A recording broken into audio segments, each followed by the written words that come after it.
لجیر درش میچاک بنواج بو جهان کدوم دار و تجی یکسان رای خرا و یونسف رابط ساخت کردن روزا جهانی آشتیل ناوند آورزش و لاوان دوکه بو انجام دانا چندین چالاکیان برپرس ناوندا دوک بو مایکا بادیان دادیار کردن دخوازین همی روزن مبنى آشتی و الدورا ما خلق کردستان آرامی بشیدن.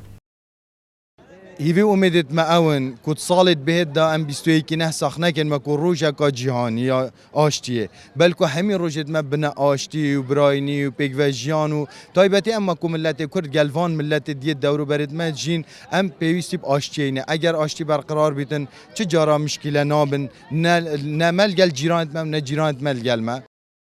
گنجین خوبخش دنوار خروایون است و ناوندا دوکی ورزش ولواندا دانه دیار کریم دخوازین سالا بهت اوی روژه سخنه گین بلکه همی روژه ما ببینه آشتی و تنهایی اما که تیم ناوندا اشلاوین دوکی رابوینا بساخ کردن اوی روژه جهانی آشتیه هیویا من اول سالا بیت ام روژه جهانی آشتیه سخنه گین و همی روژه ما ببینه روژه آشتیه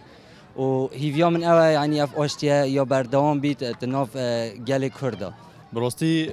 ساختن روزن هست روزا جهانی آشتی کاری که گله که فرا و کاری که گله که پیروزه اجبوی بیر اینانه کو جهان ابتوای خوبه گلک جنگ نکات دهانه گلک نوکو که هاورکین دهاین بله پایا فرق و روزک یا تایبت هبیتن بهند کو بیرا خلک که بینیتن کو آشتی یا فرق اتهابونه ده هبیتن اسوا گنجه که دهو که پاکوری ادگل رکرا و یونسف و هر دیستان نوبند ورزش لوان ما چندین چالاکی انجام دان رکو و چندی کو امنامه که بگهینین کو آشتی دوباره جهان همیدا بالا بیده نتوانین گرتی لسال 1981 روژا جهانی آشتی را گاند و داخواست کرد لسرانسری جهان شر و آلوزی بهن راوستاندن و همی ملت جهانی پیگ و آشتی بشین و هر سال 21 حیوانه روژا جهانی آشتی لسرانسری جهان ده ساخت کرن.